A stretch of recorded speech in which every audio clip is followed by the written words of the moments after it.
Ennis, good morning. Good morning. And thanks for your time this morning. So, the theft of batteries and copper cables, what is that doing to your service, and what is it doing to those who depend on that service? Well, firstly, thanks for the opportunity to highlight the problem. Inevitably, what you do find is that these batteries are installed to provide backup power to our infrastructure in a case where there's perhaps no utility supply. In an event that we use utility supply, you immediately lose services, and this can be quite a devastating impact in a specific area. It depends on what type of infrastructure we deploy these batteries at, or the infrastructure is used for. And the impact is typically you could see banking services go down, emergency services go down. There's all sorts of impact as a result of us losing service when there's a power outage. Are there any particular areas where you are seeing this theft is more rife, where it's happening more? The entire country is faced with a problem. I think if we have a look in the Eastern Cape and Northern KwaZulu-Natal, are particularly badly impacted. However, the biggest rise at the moment is in Gauteng. Unfortunately, areas like Soweto and Tembisa are severely impacted. It's really bad. Northern province is particularly bad as well. Places like Louis Trichardt.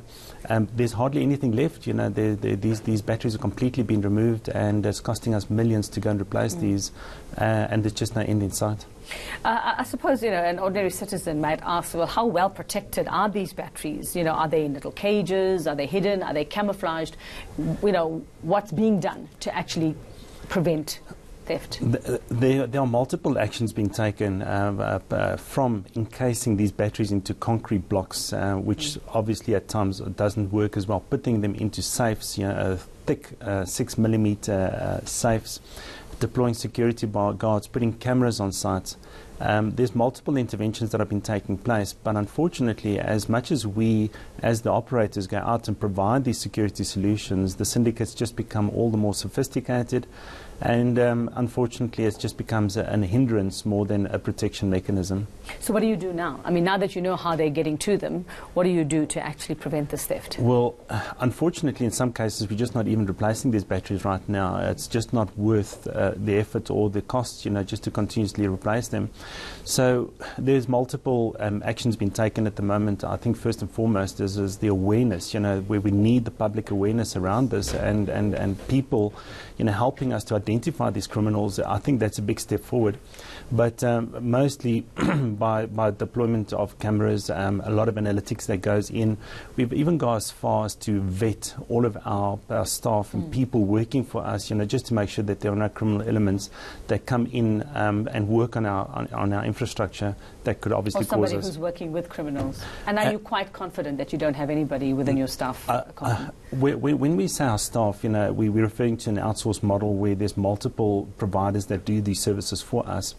Can we hand on heart say that there are no criminal elements? Absolutely not. They definitely are syndicated within the work environment as well. And obviously there's a market out there for these. Somebody's buying them. Somebody's using these things. So, who are the kingpins is what you have to look for. That's exactly the point. So there's probably two markets for these batteries. The first one is scrap value. So the lead in these batteries are sold as scrap.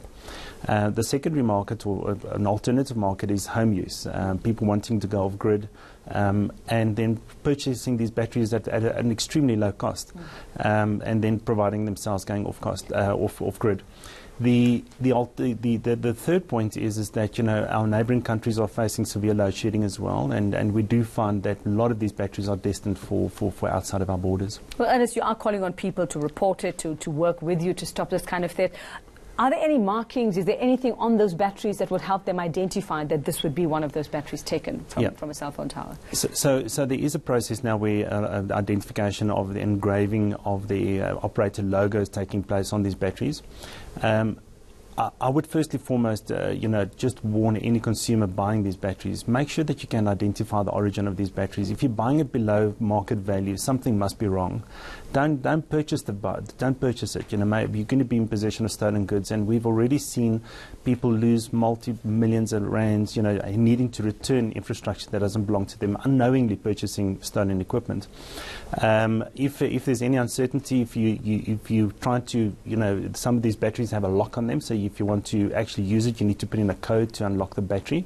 And if the seller of the battery can't provide you the code, be sure that there's something wrong. You don't need to provide to buy the to phone the originator or manufacturer of the battery to unlock the battery. Okay, so don't be part of the problem and the theft. Thank you very much for that. That's MTN SA's Network Operations Manager, Ernest Paul, just explaining to us what happens if these copper cables and batteries are stolen. It is sometimes a matter of life and death if services do go down.